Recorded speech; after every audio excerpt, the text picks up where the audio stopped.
Hello दोस्तों, good morning to all of you. Welcome to my YouTube channel to the point 247। दोस्तों, इस video में हम पढ़ेंगे ग्रामीण परिवेश से संबंधित महत्वपूर्ण 25 क्वेश्चन जो लेखपाल तथा अन्य परीक्षाओं के लिए उपयोगी होंगे, जिनमें ग्रामीण परिवेश से संबंधित जानकारी पूछी जाती है। तो हमारा पहला क्वेश्चन है, ऑपरेशन फ्लड कब से चलाई जा रही है? ऑप्शन ए 1970 से 71, ऑप्शन बी 1971 से 72, ऑप्शन सी 1972 से 73, ऑप्शन डी 1974 से 75। इसका सही आंसर दीजिएगा।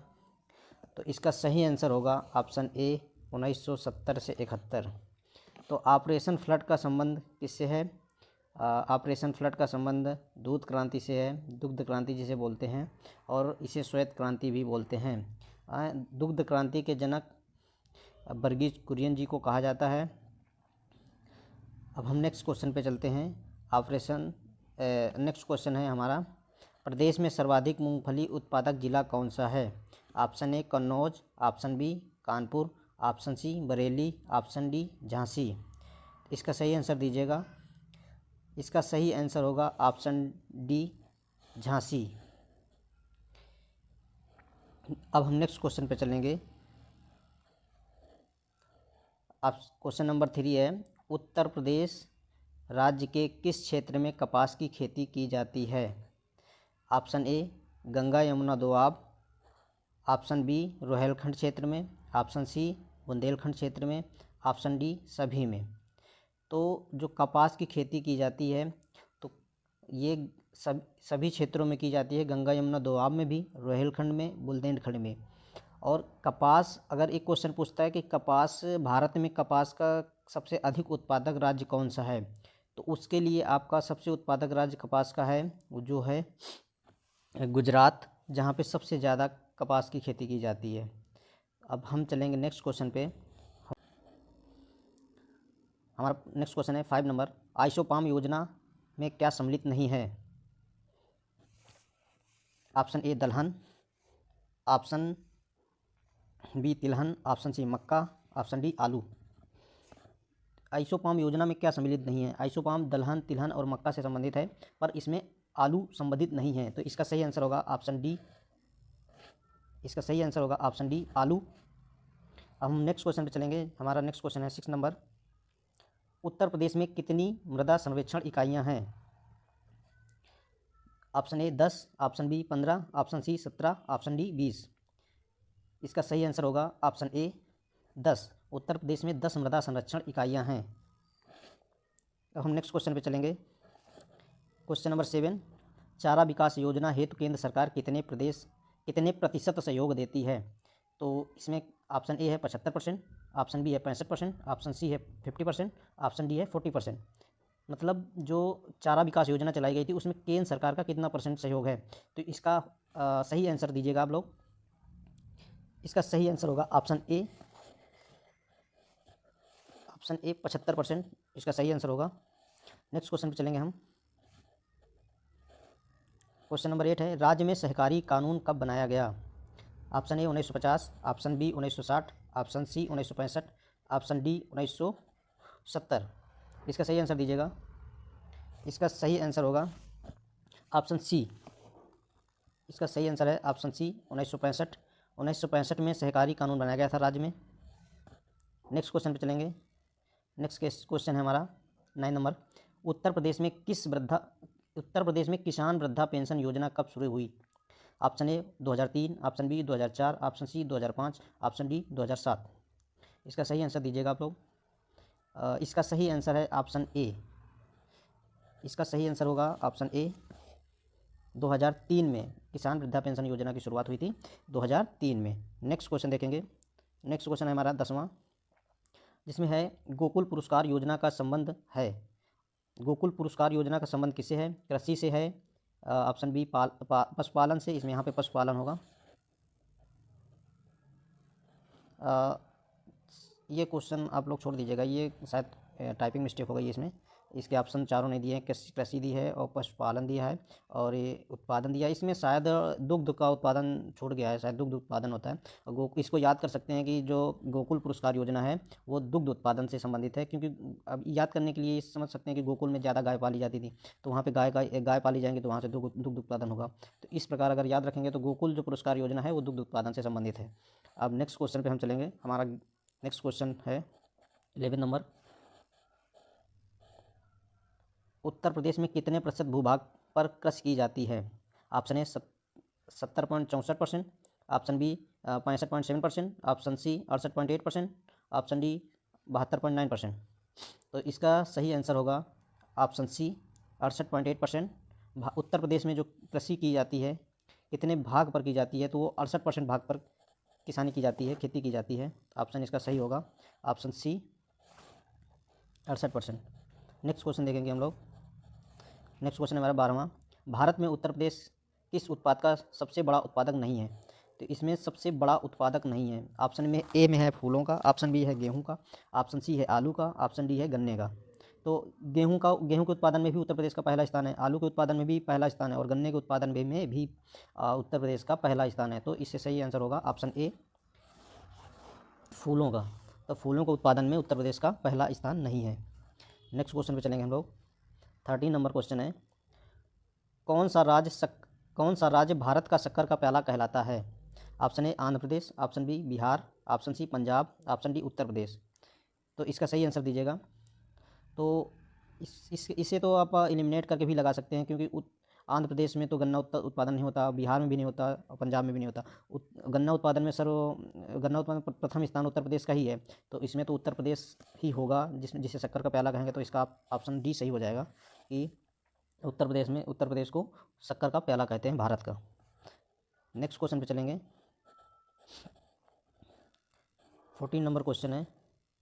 भारत के राष्ट्रीय किसान आयोग के प्रथम अध्यक्ष कौन थे? Option A Bharatinath, option B Swaminathan, option C Subodh Rai, option D Hariom Pawar. तो इसको भी आप लोग अगर अच्छे से पढ़ेंगे तो कर सकते हैं। भारत में राष्ट्रीय किसान आयोग, किसानों के लिए सबसे अधिक काम किसने किया था? हरित क्रांति के जनक जानते ही हैं कि आप स्वामीनाथन जी हैं, तो किसानों के लिए सबसे अच्छा काम उन्होंने किया है, तो इस आयोग के अध्यक्ष भी वही बनाए गए थे। तो इसका ऑप्शन होगा बी स्वामीनाथन, जो राष्ट्रीय किसान आयोग के प्रथम अध्यक्ष थे। इसका option number option number B number सही पे होगा, स्वामीनाथन। अब नेक्स्ट क्वेश्चन पे चलेंगे। वैसे आप समुदाय किसे कहेंगे? मतलब ये क्वेश्चन ग्रामीण रिलेटेड जानकारी से है। कह रहा है कि वैसे आप समुदाय किसे कहेंगे, मतलब समुदाय की डिफिनीशन क्या होती है। तो इसमें क्या है, ऑप्शन ए वर्ग, ऑप्शन बी जाति, ऑप्शन डी ग्राम, ऑप्शन डी पड़ोस। समुदाय में मतलब सभी वर्ग जाति के लोग रहते हैं, वो समुदाय कहलाएगा। तो जैसे पड़ोस होता है तो उसमें तो कोई पर्टिकुलर रीजन में एक ही टाइप के लोग रहते हैं। जैसे मोहल्ले, गाँव में ग्रामीण में रहता है ना, तो मोहल्ले टाइप में होते हैं कि जिसमें अगर एक एक कास्ट का रीजन बटा हुआ होता है तो वो पड़ोस भी नहीं होगा। ग्राम को छोड़ देते हैं। वर्ग तो कोई विशेष ही होता है, जाति एक विशेष होती है। तो समुदाय में जिसमें सभी वर्ग जाति के लोग रहते हैं उसे समुदाय कहते हैं। तो ग्राम होता है, ग्राम में सभी जातियाँ होती हैं, कई जातियाँ गाँव में निवास करती हैं। तो इसका सही आंसर होगा सी ग्राम। 15 नंबर का होगा सही आंसर सी। नेक्स्ट क्वेश्चन पे चलेंगे। 16 नंबर क्वेश्चन है। निम्नलिखित में से कौन समुदाय का आवश्यक तत्व है? ऑप्शन ए ऐच्छिक सदस्यता, बी प्रतीक, सी व्यक्तियों का समूह, डी स्थायी प्रकृति।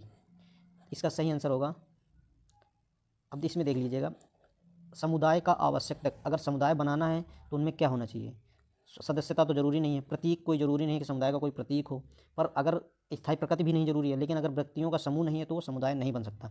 तो इससे आइडिया लगा सकते हैं आप। इसका सही आंसर होगा ऑप्शन सी व्यक्तियों का समूह। समुदाय के लिए आवश्यक तत्व है, अब बिना व्यक्तियों के समुदाय नहीं बन सकता। इससे मतलब है सबसे आवश्यक है कि व्यक्ति ही होना चाहिए, तभी समुदाय बनेगा, व्यक्तियों के बगैर समुदाय नहीं बन पाएगा। तो अब हम चलते हैं नेक्स्ट क्वेश्चन पे। हमारा नेक्स्ट क्वेश्चन है 17।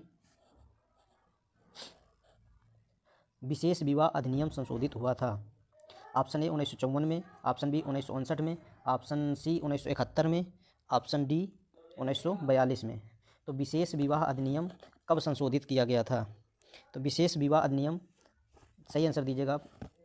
विशेष विवाह अधिनियम 1954, ऑप्शन ए नंबर पे जो है ऑप्शन वही सही होगा आपका, ऑप्शन ए 1954 में जो विवाह अधिनियम था, विशेष विवाह अधिनियम, उसको संशोधित किया गया था। तो इसका सही आंसर होगा ऑप्शन ए। सही आंसर है ऑप्शन ए। नेक्स्ट क्वेश्चन पे चलेंगे। 18 नंबर का क्वेश्चन है, संस्कृतिकरण की अवधारणा किसने दी थी? ये कुछ लोग हैं जिन्होंने ग्रामीण परिवेश के बारे में काम किया और उनसे संबंधित क्वेश्चन है। संस्कृतिकरण की अवधारणा किसने दी? Option A SP. Dube, B SN. Srinivas, C GS. Dhurve, option D AR. Desai. तो इसका सही आंसर दीजिएगा आप। इसका सही आंसर है option B SN. Srinivas. S N. Srinivas ने ही संस्कृतिकरण की अवधारणा दी थी। तो इसका सही आंसर होगा ऑप्शन बी। अब हम चलेंगे नेक्स्ट क्वेश्चन पे। 19 नंबर का क्वेश्चन है, 4 आर्य सत्य का संबंध है। ऑप्शन ए जैन धर्म से, ऑप्शन बी इस्लाम धर्म से, ऑप्शन सी हिंदू धर्म से, ऑप्शन डी बौद्ध धर्म से। तो इसका सही आंसर क्या होगा दीजिएगा आप लोग। तो 4 आर्य सत्य किस में बताए गए थे? ये तो सभी लोगों को आना चाहिए वैसे। 4 आर्य सत्य बौद्ध धर्म से संबंधित थे। तो इसका सही आंसर होगा ऑप्शन डी बौद्ध धर्म। सही आंसर होगा 4 आर्य सत्य का संबंध बौद्ध धर्म से है, ऑप्शन डी। नेक्स्ट क्वेश्चन देखेंगे, किस राज्य में अनुसूचित जातियों की संख्या सबसे अधिक है? किस राज्य में अनुसूचित जातियों की संख्या सर्वाधिक है? Option A Uttar Pradesh, option B Bihar, option C Punjab, option D Madhya Pradesh. इसका सही आंसर दीजिएगा। तो अनुसूचित जातियों की संख्या सर्वाधिक कहाँ पे है? उत्तर प्रदेश में सबसे अधिक अनुसूचित जातियों की संख्या है, जो कि लगभग 16 पॉइंट कुछ परसेंटेज है, लगभग 16% के है, 16 या 16.5% शायद हो सकती है। और अनुसूचित जातियों की संख्या उत्तर प्रदेश में बहुत कम है, 0.1 या 0.2% के आसपास में है, या 0.5 होगी, इससे कम ही है, अप्रॉक्स मुझे पता है, क्लियर नहीं पता। और अनुसूचित जातियों की संख्या उत्तर प्रदेश में सबसे ज़्यादा है। तो इसका ऑप्शन ए सही होगा, उत्तर प्रदेश।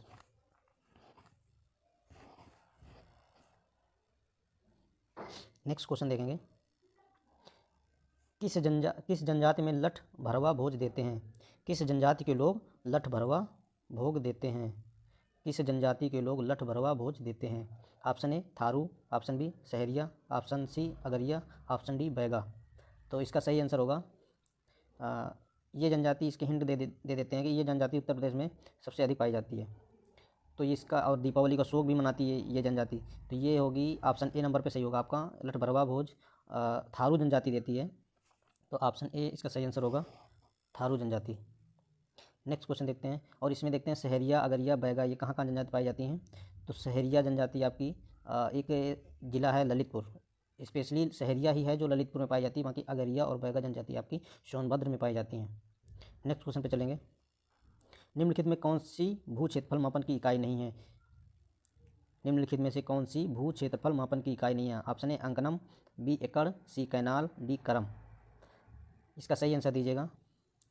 अंकनम, एकड़ और कैनाल, अंकनम एकड़ और कैनाल जो होती हैं वो भू क्षेत्रफल मापन के लिए यूज की जाती है, पर करम कोई मापन की इकाई नहीं होती है। तो इसका सही आंसर होगा ऑप्शन डी करम। अब हम नेक्स्ट क्वेश्चन पे चलेंगे, ग्राम विकास विभाग की स्थापना हुई थी। तो ग्राम विकास विभाग की स्थापना कब हुई थी? इसका सही आंसर दीजिएगा आप लोग। इसका सही आंसर है ऑप्शन ए 1974 में ग्राम विकास विभाग की स्थापना की गई थी। इसका सही आंसर होगा ऑप्शन ए। नेक्स्ट क्वेश्चन देखेंगे, प्रदेश में IT सिटी की स्थापना की जा रही है। Option A Allahabad, option B Lucknow, option C Kanpur, option D Banaras. मतलब IT सिटी की स्थापना कहाँ पे की जा रही है? तो इसका सही आंसर होगा Lucknow, option B. IT city बनाई जा रही है लखनऊ में। इसका सही आंसर होगा ऑप्शन बी, प्रदेश में IT सिटी की स्थापना लखनऊ में की जा रही है। अब नेक्स्ट क्वेश्चन देखेंगे, उत्तर प्रदेश के किस भाग में सर्वाधिक प्रतिशत सिंचाई सुविधा है? उत्तर प्रदेश के किस भाग में सर्वाधिक प्रतिशत सिंचाई सुविधा है? मतलब सर्वाधिक सिंचाई के लिए जो साधन उपलब्ध हैं वो किस भाग में है और वहाँ पे कितने % सिंचाई की जाती है? तो इसका सही आंसर दीजिएगा आप लोग। ऑप्शन ए है पूर्वी क्षेत्र, ऑप्शन बी पश्चिमी क्षेत्र, ऑप्शन सी बुंदेलखंड क्षेत्र, ऑप्शन डी मध्य क्षेत्र। तो इसका सही आंसर होगा पश्चिमी क्षेत्र, क्योंकि मैक्सिमम जो पश्चिमी क्षेत्र में नलकूपों से सिंचाई की जाती है, नहरें भी जो भी हैं वो पश्चिमी क्षेत्र में से ही ज़्यादातर नहरें हैं। इस वजह से क्या कहते हैं, जो सर्वाधिक प्रतिशत सिंचाई सुविधा उपलब्ध है वो उत्तर प्रदेश के पश्चिमी क्षेत्र में ही उपलब्ध है। तो ये हमारे रहे 25 क्वेश्चंस। आप लोग अपना स्कोर कमेंट बॉक्स में ज़रूर लिखें। आप कितना अटेम्प्ट कर पाए हैं, आपने कितना किए हैं। अगर किसी ने भी अगर 15 प्लस अटेम्प्ट कर लिए हैं, 15 प्लस सही कर रखे हैं, तो उसकी तैयारी कहीं तक ठीक है। अगर 15 प्लस नहीं कर पा रहे हैं तो आप बहुत ही गड़बड़ तैयारी में हैं। तो धन्यवाद। प्लीज़ लाइक शेयर सब्सक्राइब करें अगर आपको ये वीडियो पसंद आया है तो। और धन्यवाद।